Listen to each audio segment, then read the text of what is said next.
Hi friends, welcome back to our channel PSR. Good morning friends. ఈ వీడియోలో మనం కోయంబేడు మార్కెట్లో ఈ రోజు టమాటా ధరలు ఎంత పడుతున్నాయో తెలుసుకున్నాము. ఈ రోజు డేట్ వచ్చేసి 6వ తారీఖు 6వ నెల 2024 సంవత్సరం.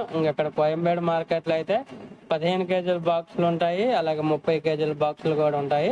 ఇప్పటి వరకు జరిగిన యాక్షన్ ప్రకారం ఇక్కడ కోయంబేడు మార్కెట్లో అయితే 15 కేజీల బాక్స్ 100 రూపాయల నుంచి 550 రూపాయల దాకా కొనుగోలు చేస్తున్నారు. 100 రూపీస్ టు 550 రూపీస్ దాకా అయితే కొనుగోలు చేస్తున్నారు 15 కేజీల బాక్స్. అలాగే 30 కేజీల బాక్స్ వచ్చేసి 200 రూపాయల నుంచి 1100 రూపాయల వరకు అయితే కొనుగోలు చేస్తున్నారు. 200 రూపీస్ టు 1100 రూపీస్ వరకు అయితే కొనుగోలు చేస్తున్నారు 30 కేజీల బాక్స్ కోయంబేడు మార్కెట్లో. ఓకే ఫ్రెండ్స్, వీడియో నచ్చితే లైక్ చేయండి, షేర్ చేయండి, కామెంట్ పెట్టండి. అలాగే మీరు ఏ మార్కెట్కి వెళ్తున్నారు, మీకు అక్కడ ధర ఎంత పలుకుతుంది అనేది కామెంట్ రూపంలో తెలియజేయగలరు. Thank you for watching.